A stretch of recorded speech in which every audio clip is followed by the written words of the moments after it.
What of what he ate.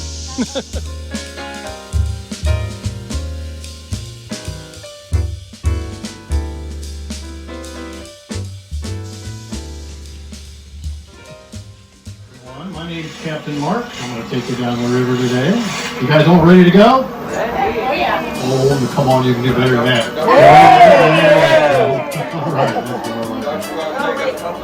All right. Kayak behind you.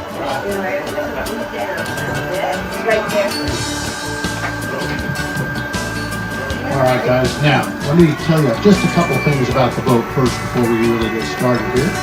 And let's start with life jackets. Those are right above your head. And how we arrange those up there are the ones in the center are adult sizes, children's sizes are on either end. Now, we've been operating these boats for over 100 years, and not once have we had to deploy life jackets. That stays the same. Pretty good record. But if that would change today, here's what I need you to do. I need you to grab a life jacket, put it on, secure the strap around the waist, do the same for your little ones.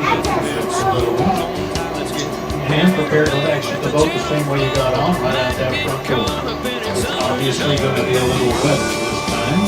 You hit the water, make your way to shore as quickly as you can, and I promise you one thing, by then, I'll already be over there waiting for you. So, guys, now, in all seriousness though, if somebody does not feel well for any reason whatsoever, say something to me.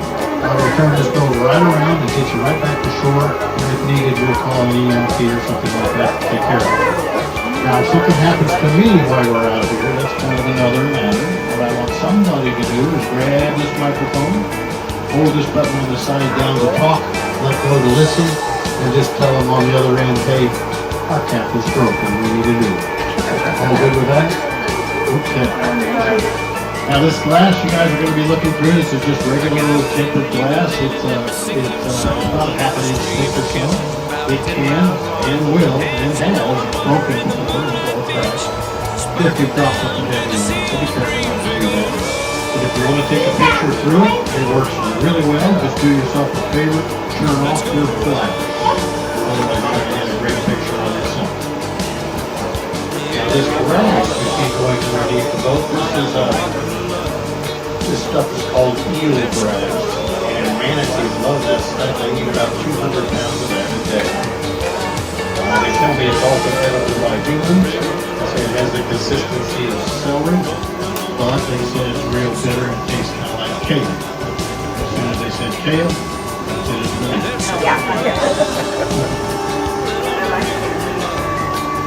Alright, we're coming up on our first spring right now. This spring is called Spring of the Stars, and it gets its name in honor of all the movie stars that have made movies here over the years.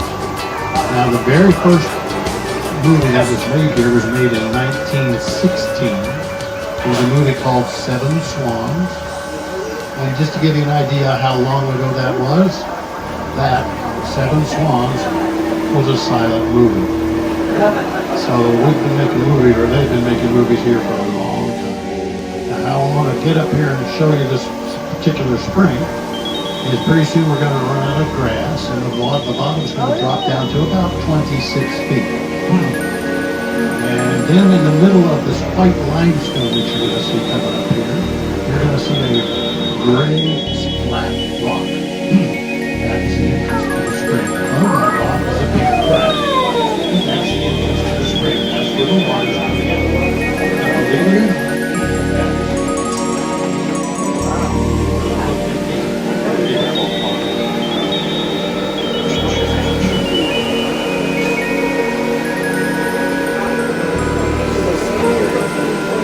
these little fishes you see coming up to the boat right now, we call those bluegill. We like to call them lucky bluegill because all the fish down the spring are water protected. Now we have bass, we have catfish, we have octopus, we have gar, well, just to name a few. We also have tilapia in these waters. Now, tilapia is the one species that did not get an invitation to the party. In other words, they're evasive. They got here by other people. Now, can anybody tell me where tilapia might have come from? South America. Any guess? South America. South America, that's a good guess. Anybody else? Vietnam, good guesses. Guys, they come from Publix.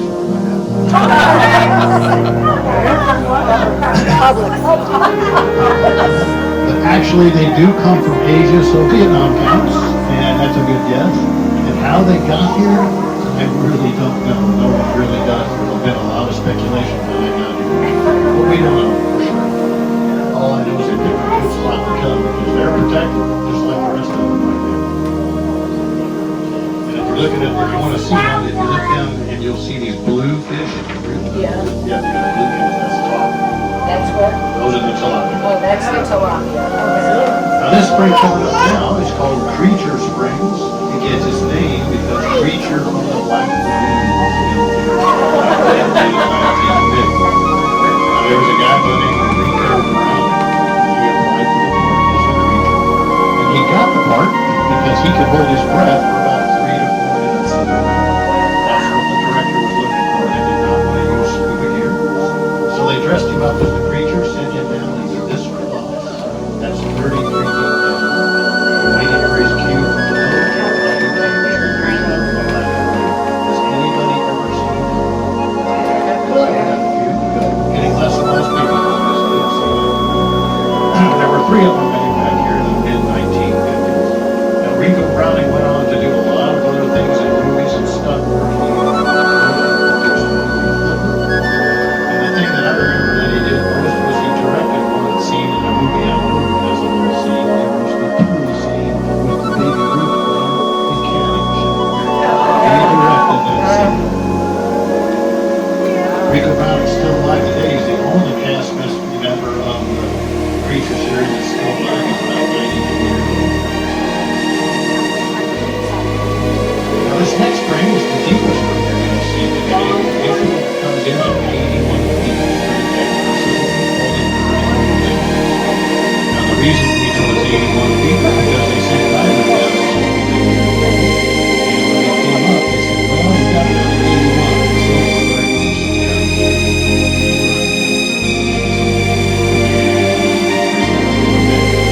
This is the hole if you went down, guys. This is what we call the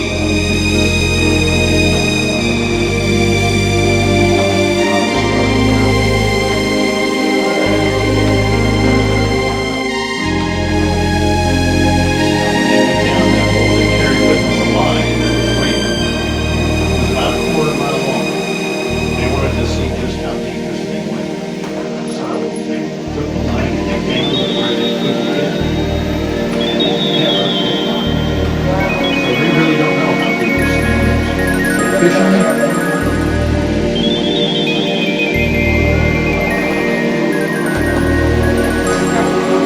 What do you think of this young lady?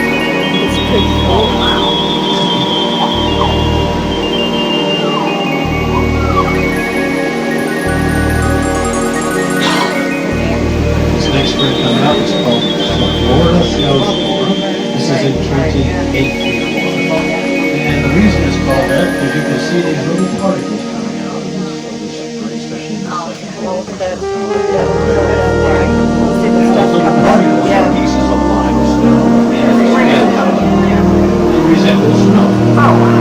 That is the closest you're going to get to snow here in Florida.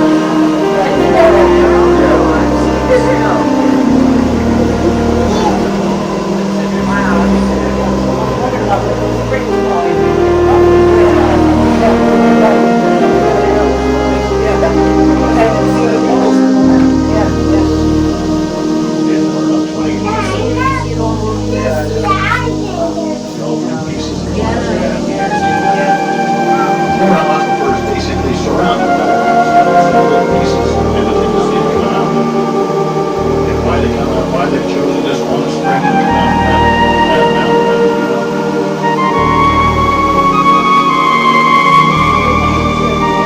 This little island you see right in front of us right here, this is called Bird Island. Gets its name because it's a favorite nesting spot for a lot of birds. We're not in nesting season right now, but usually you'll see a bunch of cormorants and anhingas up in those trees. Right now you can still see some of the nests, but we are out of nesting season right now.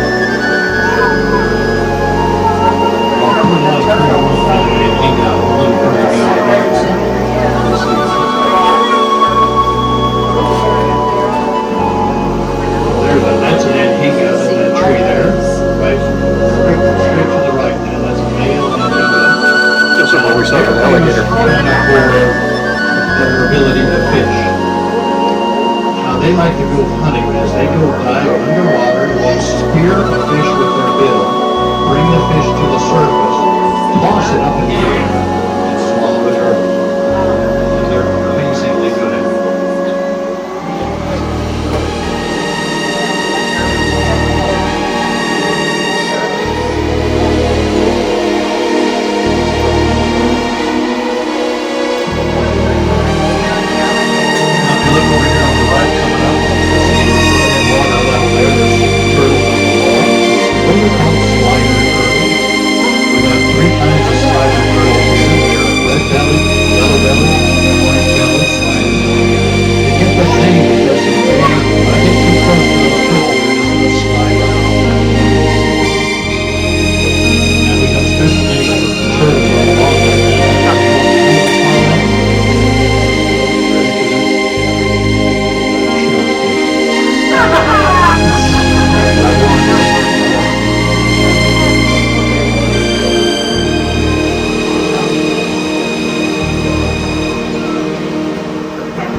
Now this bird right here, this is another entity that what he's doing is drawing himself out. That's it. And he does not have the oils in their feathers like a duck does before it off the water, so they have to dry them and have a little bit of water so they can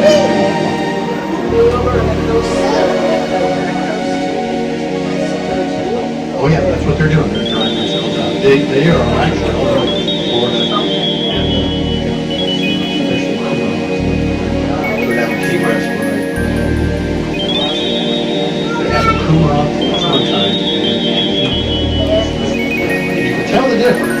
how you can tell, that's an antenna that you kind of tell that it's slowly moving fast. How you can tell? Because it's beat on an antenna that is straight like a speed. The Coumaron can grab this beat whereas an antenna is steered. Now the Geological Service rates all these springs you guys are going to see today, and they use a system called magnitude. Magnitude system goes from 1 to 8. 1 being the most flow of water coming out of a spring, 8 being the least. Now this spring coming up is called Springs of Life. It's in about 16 feet of water, and this is a magnitude 8. In other words, this is the smallest you're going to see all day in the way of water flow. How you're going to spot this, here in just a second, we're going to get out of this grass, and you're going to start seeing these little white splotches all along the bottom. Those are the actual springs. Now here we're coming up over one right now, and we'll come up another one. And if you look real closely inside of those splotches, maybe you'll see a little bit of black sand in there. And in that black sand is kind of moving a little bit. You'll notice. Now this one right here, if you look at that and see that movement in there just a little bit. That's because of the water coming out. And there's not much water coming out to only make it move that much. And that's why it's a magnitude 8. These are, again, the smallest you're going to see. What kind of fish is that? Which one? That one right there. Yeah. That could have been a bass. It is a bass. Yeah. There's quite a few bass in here.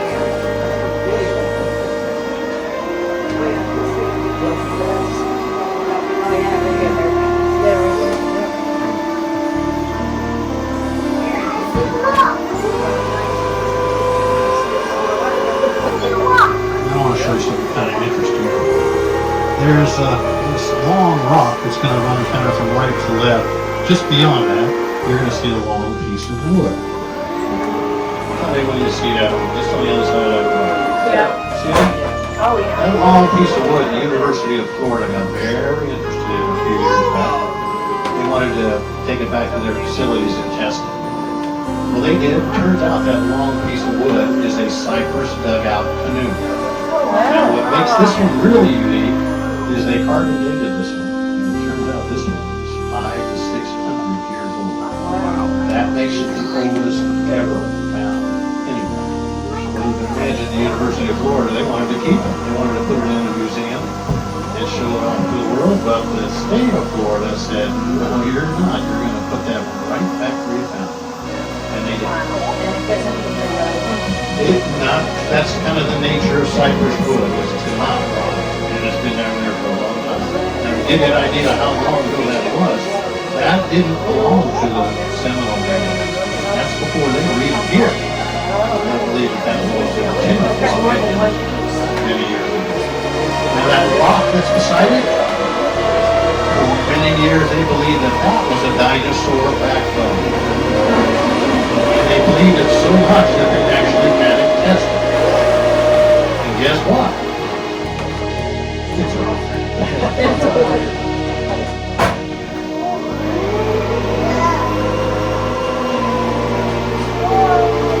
Now, remember I told you that little spring I just showed you back there was a magnitude 8? Now I'm going to show you what a magnitude 1 looks like. This spring is a magnitude 1 because this spring all by itself puts out about 250 million gallons of water every single day. Now that's a lot of water. This is a favorite spring among most of the captains out here because it's pretty and it does show off this beautiful blue look, which shows off the reason why they call this the silver blue. This is going to be a 29 feet of water, and we call this the blue dot.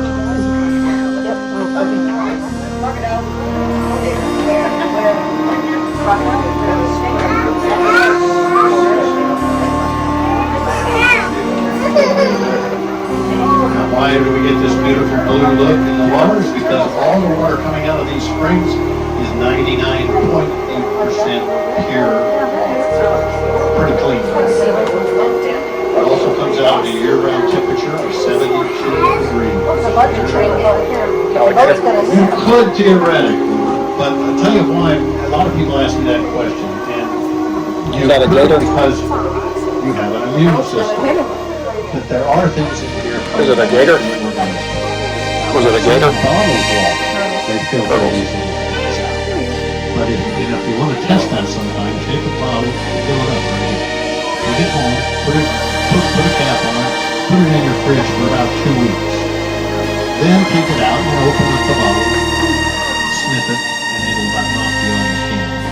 Because all those little microorganisms that were in the water have died. And that's what it's living with. So, there's been people that drink it and they've been fine. Oh yeah. How clear that water is. Wow. Guys, keep your eyes open. You never know when you might see an alligator. They're the best spot that they like to go along the edges here sometimes. So I haven't seen one yet this morning, but you never know when they're going to start popping out.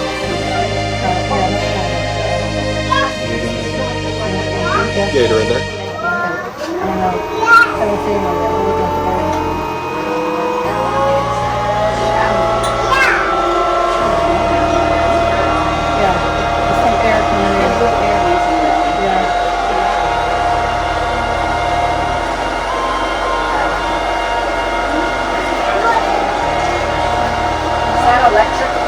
Yes, it is. We've had electric motors ever since the mid-1960s. Speaking of the 60s, anybody remember a movie or a television series on television by the name of Sea Hunt with Lloyd Bridges? All right, cool. When I was a kid, that was the coolest show on television. I thought that was just the new thing. Well, they filmed about 150 episodes, and about 100 of those 150 episodes were filmed right here in Silver Springs. This dock over here on the left, we call it the Sea Hunt dock, because this was kind of their headquarters when they were filming here back in the 60s. There used to be a building in there where they housed all their equipment and stuff like that while they were going up and down the river filming their scenes.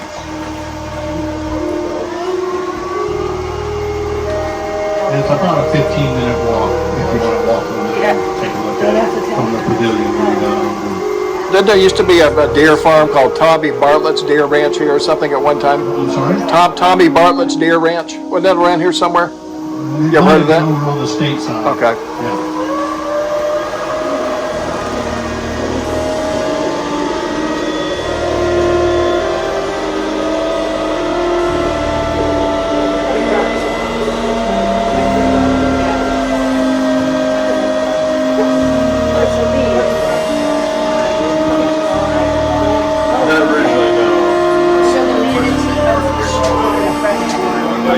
They can, because I've seen them all the way down to Key West, which is definitely saltwater. And they're here all over the place. I've been down here for a year now. Now, the only reason we're not seeing manatees today is because this time of year they have the whole river to go play in. It's all nice, good temperature for them. In the wintertime, they like coming upstream into this 72-degree stream or spring water to survive. And in the wintertime, we see them literally every tree. This time of year, not so often. We see them, but not very often. Who can tell me what this stuff is that's hanging off this tree over here on the right? Moss. Spanish moss. Yeah. Now, here's an interesting story about Spanish moss. There's a guy by the name of Henry Ford that used to come to Florida many years ago while he was building cars up in Detroit. He loved it down here. In fact, he built a second home in Fort Myers. Well, he saw all this Spanish moss everywhere, and he thought to himself, boy, that would sure make good stuffing on the seats of my new car. He thought it was such a good idea that they actually started shipping it back to Detroit, and they started putting Spanish moss in the seats of the new car.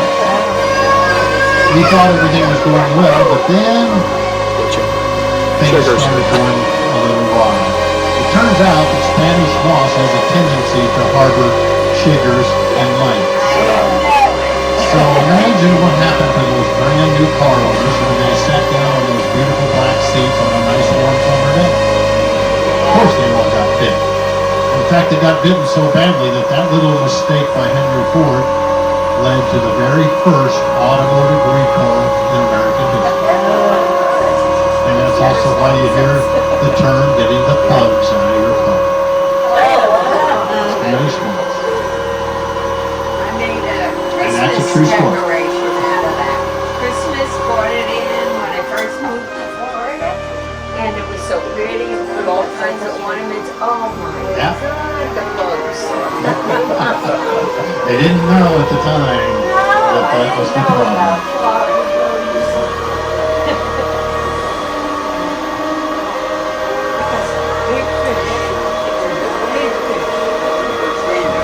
Now, has anybody heard of our monkeys out here at Silver Springs? Has anybody ever seen one? I used to years ago when I come here. They're still out here, but they're just hiding today for some reason. But they're called Reese macaque monkeys. Now, the original rumor, and I'm going to squelch this rumor right now, is that they came from the old Tarzan movies that were filmed here back in the 30s. That is not true. The reason that's not true is because the Tarzan movies use chimpanzees. These are not chimpanzees. These are called Reese macaque monkeys. And they've been here since about the mid-1930s. Now, how they got here is a guy by the name of Colonel Toohey had a brainy idea. He used to have a riverboat cruise thing going up and down the river. And he got the idea to buy these monkeys, put them on a little island a little further downstream from where we are right now. And his idea was they'd go by there every day, they'd feed the monkeys, all of his people on board would be pleased to see them. The monkeys aren't going to go anywhere because they're on a little island, right? Well, he didn't have the internet back then, and he couldn't research those particular kind of monkeys that he bought very well, because Reese macaque monkeys are really good swimmers. And they didn't stay on that island but a day or two. And then they took off, and they have had run of this entire forest ever since.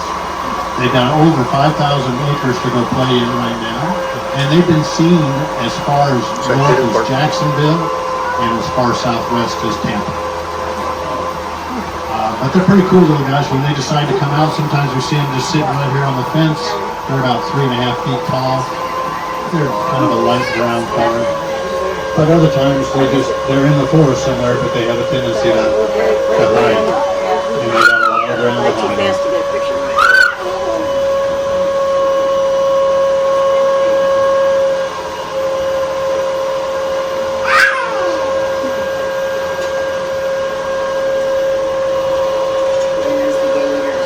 All right, now we're coming up on the granddaddy spring of them all. This spring is the head spring of the river. This is actually where the Silver River starts. This spring is called Mammoth Springs. It's called that because of its size. It is 65 feet wide. This thing is 5 feet tall across that 65 feet where the water is coming out. Its deepest spot is 55 feet. And this spring puts out 550 million gallons of water every single day at its peak. Now, I'll give you an idea how much water that is. This one spring supplies this river with 2/3 of its flow. In other words, 2/3 of all the water going down this entire river is coming from this one spring. This is the largest artesian limestone spring in the world. Oh yeah, definitely a magnitude 1. Now how I'm going to do this, I'm going to kind of get up here and I'm going to follow along this ridge. And if you guys on the left, if you look down on the bottom, you'll see that opening right on the bottom, which is about 5 feet off the bottom. And it goes all the way across here, 65 feet. You guys on the left are getting a good view. You guys on the right should have said on the left, huh? I'm going to go up here, spin around, and you guys on the right will get a good shot of this one. All this water is coming out of the Florida aquifer. And if you're not sure what that is, think of it as a gigantic underground river system. That river system runs throughout Florida, Georgia, and even parts of Alabama.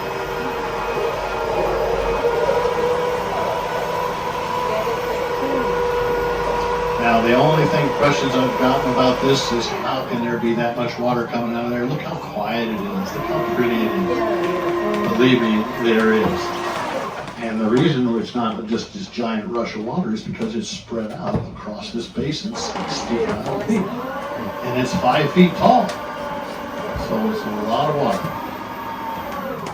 Now, I'll give you an idea how much water flow can come out of here. Back in the mid-60s, ABC Wide World of Sports did a high diving thing here. What they did is they built a tower 125 feet in the air over here on shore.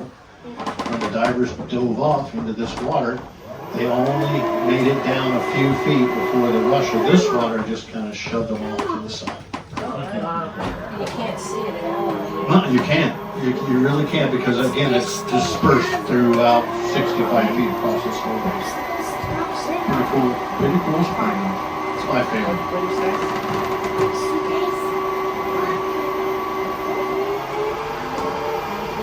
Alright, now I got one more thing I want to show you. Back in the mid-1960s, there was a television program called I Spy.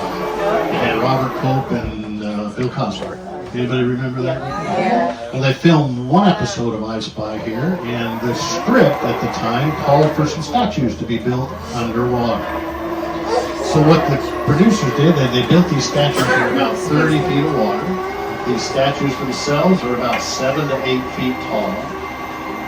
And in the script, they represented 3 Greek gods. And that was Zeus, Poseidon, and Hades. Now, these statues were not built out of concrete or stone of any kind. They were built out of fiberglass. Reason being, keep in mind, these are nothing more than movie props. That's all they ever intended to be. And they certainly didn't intend to have them stay down there this long. And here comes the 3 statues I'm talking about. Again, these are in 30 feet of water, and these are 7 to 8 feet tall.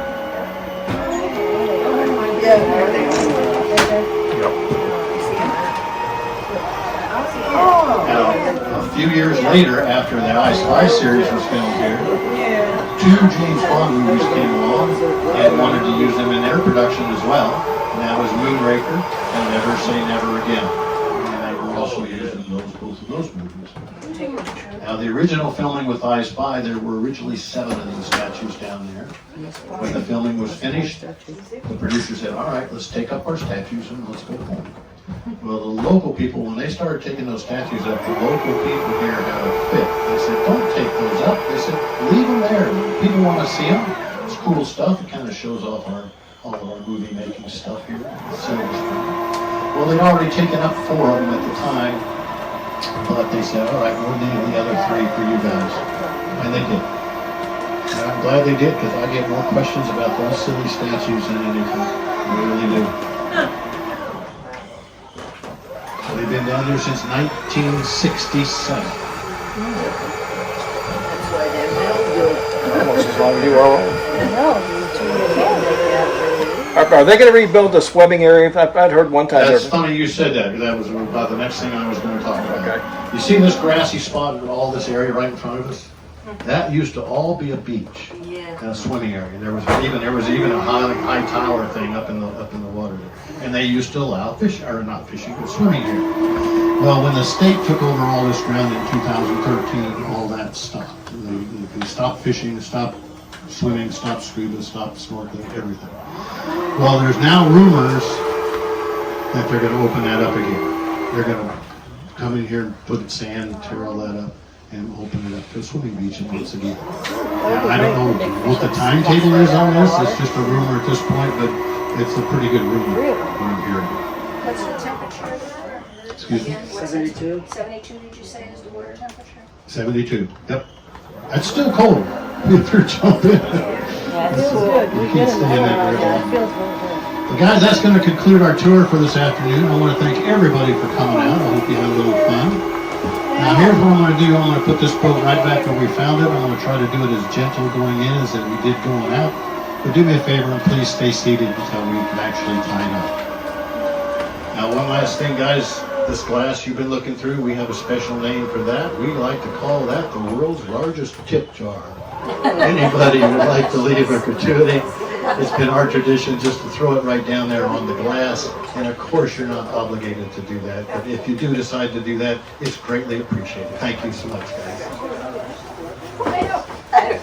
And I'm gonna get this thing Sorry on the about that. dock, and then if anybody has any questions of any kind, now's the time to blur them out.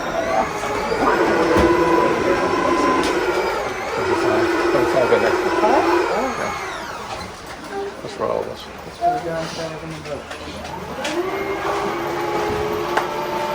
Money in the water. Thank you. Thank you. Now, does anybody have any more questions at all? Here's your chance. The difference between this and the 90-minute tour is, is there much more to see? Is 60 minutes. But it is basically the same. No, we do the same up to about the furthest point we got. Yeah. And then we keep going down. And in fact, I'm going to do it this Friday and Sunday. And then we keep going down. Then we kind of concentrate a little bit more about nature, not so much the springs. We're looking at alligators, we're looking at maybe some monkeys and things like that. And that's what we talk about. And it's so quiet and pretty. Sometimes I just turn off this thing and put it in trip, just to enjoy it. It's fun. If you decide you want to do that, do it online because it books up fast. Thank you, guys. Thank you very much. Thank you. Thank you. Ouch. Oh, yeah, I'm fine, thank you.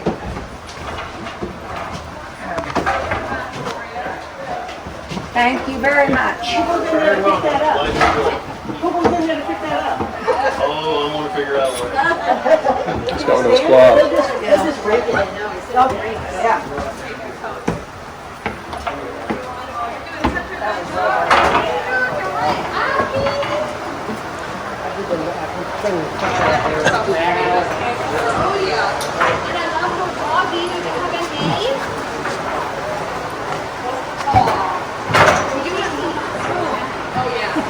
Did you enjoy that? Oh, yeah. We enjoyed it. Yeah. Yeah.